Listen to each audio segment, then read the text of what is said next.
40 Rules of Love, Part 27. Desert Rose, the Harlot. Konya, October 17, 1244. Brothels have existed since the beginning of time, and so have women like me. But there is something that amazes me. Why is it that although people say they hate seeing women prostitute themselves, the same people make life hard to a prostitute who wants to repent and start new life? It is as if they are telling us they are sorry that we have fallen so low, but now that we are where we are, we should stay there forever. I don't know why this is. All I know is some people feed on the miseries of others and they don't like it when there is one less miserable person on the face of the earth. But no matter what they say or do, I'm going to walk out of this place one day. This morning I woke up bursting with a desire to listen to a great Rumi preach. Had I told the patron the truth and asked permission, she would have made fun of me, since when do hoods go to the mosque? She would have said, laughing so hard, her round face would have turned crimson. That's why I lied. After that hairless dervish left, the patron looked so preoccupied. I sensed it was the right time to go and talk. She is always more approachable when distracted. I told her I needed to go to the bazaar to run some errands. She believed me. After 9 years of my working like a dog for her, she does. Only one condition, she said. Sesam is coming with you. That wasn't a problem. I liked Sesam, a big, hefty man with the mind of a child. She was a reliable and honest to the point of simplicity. How he survived in such a cruel world was a mystery for me. Nobody knew what his real name was, perhaps not even himself. We had named him so because of his infatuation with sesame halwa. When a harlot from the brothel needed to go out, Sesam accompanied her like a silent shadow. She was the best guard I could have wished for. The two of us took the dusty road winding through the orchards. When we reached the first intersection, I asked Sesam to wait for me and I disappeared behind a bush, where I had hidden a bag full of men's clothes. It was harder than I thought to dress up as a man. Wrapping long scarves around my breast, I flattened my chest. Then I put on baggy trousers, a cotton vest, a long maroon robe, and a turban. Finally, I covered half my face with a scarf, hoping to resemble an Arab traveler. When I walked back towards him, Sesam flinched, looking puzzled. "Let's go," I urged him. And when he didn't budge, I uncovered my face. "My dear, haven't you recognized me?" "Desert Rose, is that you?" Sesam exclaimed, putting one hand on his mouth like a child in awe. "Why did you dress up like that? Can you keep a secret?" Sesam nodded, his eyes widening with excitement. "All right," I whispered. "We are going to a mosque, but don't tell the patron." Sesam's bottom lip quiver. No, we are going to the bazaar." "Yes, dear, later. First, we are going to listen to the great Rumi." Sesam panicked slightly, as I know he would. The change in plans was unsettling to him. "Please, this means a lot to me," I begged. "If you agree and promise not to tell anyone about it, I will buy you a huge chunk of halwa." "Halwa?" Sesam clucked his tongue with delight, as if the word alone had left a sweet taste in his mouth. And with sweet expectation, we set off toward the mosque where Rumi was going to speak. I was born in a small village near Nisia.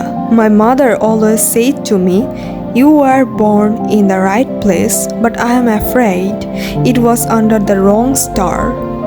The times was bad, unpredictable. From one year to the next, nothing remained the same. First, there were rumors of the Crusaders coming back.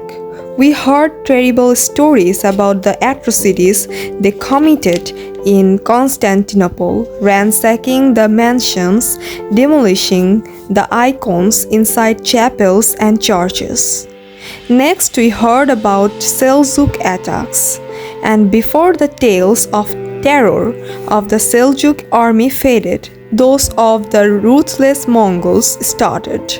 The name and the face of the enemy changed, but the fear of being destroyed by outsiders remained as steady as snow on Mount Ida. My parents were bakers and good Christians. One of my earliest memories is the smell of bread out of the oven. We weren't rich, even as a child I knew that, but we weren't poor either. I had seen the stare in the eyes of the poor when they came to the bakery begging for crumbs. Every night before going to sleep, I thanked the Lord for not sending me to bed hungry. It felt like telling to a friend, for back then, God was my friend. When I was 7, my mother became pregnant. Looking back today, I suspect she might have had several miscarriages before that, but I didn't know anything about such thing. I was so innocent that if anyone asked me how babies were made, I would have said God kneaded them out of soft, sweet dough.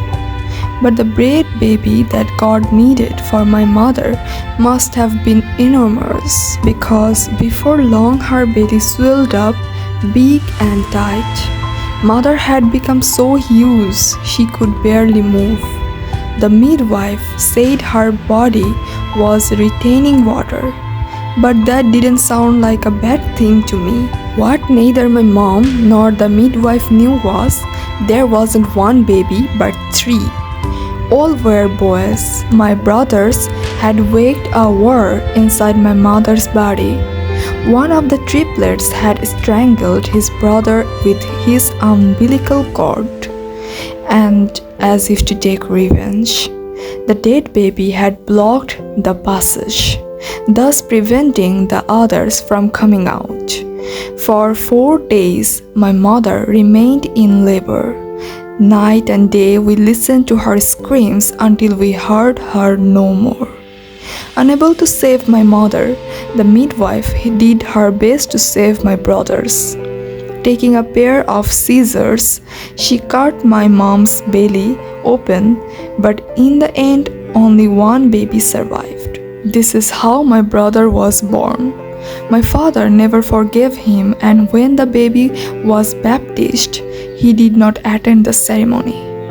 With my mother gone and my father turned into a sullen, bitter man, life was never the same. Things rapidly deteriorated at the bakery. We lost our customers. Afraid of becoming poor and having to bake someday, I started to hide bread rolls under my bed, where they would get dry and stale. But it was my brother who really suffered. I at least had been loved and taken good care of in the past. He never had any of that. It broke my heart to see him being mistreated, and yet a part of me was relieved, even grateful, that it wasn't I who had become the target of my father's fury. I wish I had protected my brother. Everything would be different then, and I wouldn't be in a brothel in Konya today. Life is so strange. A year later, my father remarried. The only difference in my brother's life was that whereas before it was my father who ill-treated him, now it was my father and his new wife who did so. He started to run away from home, only to come back with the worst habits and the wrong friends. One day my father beat him so badly, he almost killed him. After that, the boy changed. There was a cold, cruel stir in his eyes that wasn't there before. I knew he had something in mind, but it never occurred to me what a horrible plan he was brewing. I wish I had known. I wish I could have prevented the tragedy. Then one morning in spring, my father and stepmother were found dead, killed with rat poison. As soon as the incident became public, everyone suspected my brother. When the guards started asking questions, he ran away in panic. I never saw him again. And just like that, I was alone in the world, unable to stay at home where I still sensed my mother's smell, unable to work at the bakery where disturbing memories hovered in the air. I decided to go to Constantinople to stay with an old spinster aunt who had now become my closest relative. I was 13. I took a carriage to Constantinople. I was the youngest passenger on board and the only one traveling alone. A few hours on the road, we were stopped by a gang of robbers. They took everything: suitcases, clothes, boots, belts, and jewelry, even the driver's sausages. Having nothing to give them, I stood aside quietly, certain that they would do me no harm. But just when they were about to leave, the gang leader turned to me and asked, "Are you a virgin, dainty thing?" I blushed and refused to answer such an improper question. Little did I know that my blushing was the answer he wanted. "Let's go," the gang leader shouted. "Take the horses and the girl." While I resisted them in tears, none of the other passengers even tried to help me. The robbers took me to a thick, dense forest, where I was surprised to see they had created a whole village. There were women and children. Ducks, goats, and pigs were all over the place. It looked like an idyllic village, except it was inhabited by criminals. Soon I understood why the gang leader had asked me if I was virgin. The chief of the village was severely ill with nervous fever. He had been in bed for a long time with red spots all over his body, trying countless treatments to no avail. Recently, someone had convinced him that if he slept with a virgin, his illness would be transmitted to her and he would be clean and cured. There were things in my life I don't want to remember. My time in the forest is one of them. Even today, whenever the forest comes to my mind, I think of the pine trees and only the pine trees. I preferred sitting alone under those trees to the company of the women in the village, most of whom were the wives or daughters of the robbers. There were also a number of harlots who had come there on their own. I couldn't understand for the life of me why they didn't run away. I was determined to do so. There were carriages crossing the forest, most of them belonging to the nobility. It was a mystery to me why they were not robbed, until I realized that some carriage drivers bribed the robbers before passing through the forest, and in return got the right to travel safely. Once I figured out how things were, I made my own arrangement. After stopping a carriage heading to the big city, I pleaded with the drivers to take me with him. He asked too much money, although he knew I had none. I paid him the only way I knew how. Only long after I arrived in Constantinople would I comprehend why the harlots in the forest would never run away. The city was ours. It was ruthless. I never looked for my old aunt. Now that I was fallen, I knew a proper lady like her wouldn't want me. I was on my own, It didn't take the city long to crush my spirits and ruin my body. Suddenly, I was in another world altogether. A world of malice, rape, brutality, and disease. I had successive abortions until I was damaged so badly that I stopped having periods and could no longer conceive. I saw things on those streets for which I have no words. After I left the city, I traveled with soldiers, performers, and gypsies, serving the needs of all. Then a man called Chucklehead found me and brought me to this brothel in Konya. The patron wasn't interested in where I came from as long as I was in good shape. She was delighted to learn I couldn't have babies and would not cause her any problem in that respect. To refer to my bareness, she named me Desert, and to embellish that name somewhat, she added Rose, which was fine with me as I adored roses. Which is how I think of fate, like a hidden rose garden where I once roamed and inhaled its perfumed smell but can no longer enter. I want God to be my friend again. With that longing, I am circling that garden, searching for an entrance, hoping to find a gate that will let me in. When Sesam and I reached the mosque, I couldn't believe my eyes. Men of all ages and professions occupied every corner. Even the place in the back that would normally be reserved for women. I was about to give up and leave when I noticed a beggar relinquish his seat and inch his way out. Thanking my lucky stars, I wriggled into his space, leaving Sesam outside. This is how I found myself listening to the great Rumi in a mosque full of men. I didn't even want to think what could happen if they found out there was a woman amid them, let alone a harlot.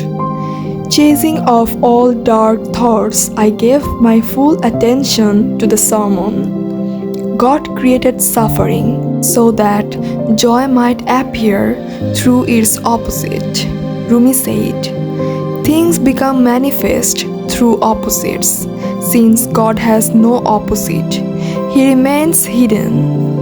As a preacher talked, his voice rose and swelled like a mountain stream fed by the melting snow. Look at the abasement of the earth and the exaltation of the heavens. Know that all the states of the world are like this: flooding and drought, peace and war. Whatever happens, do not forget, nothing God has created is in vain.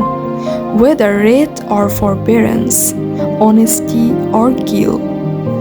Sitting there, I saw that everything served a purpose: my mother's pregnancy and the war in her home, my brother's incurable loneliness, even the murder of my father and stepmother, my dreadful days in the forest, and even brutality I saw on the streets of Constantinople.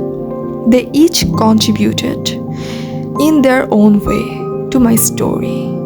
Behind all hardship was a larger scheme. I couldn't make it out clearly, but I could feel it with my whole heart. Listening to Rumi in a packed mosque on that afternoon, I felt a cloud of tranquility descend over me, as delightful and soothing as the sight of my mother baking bread.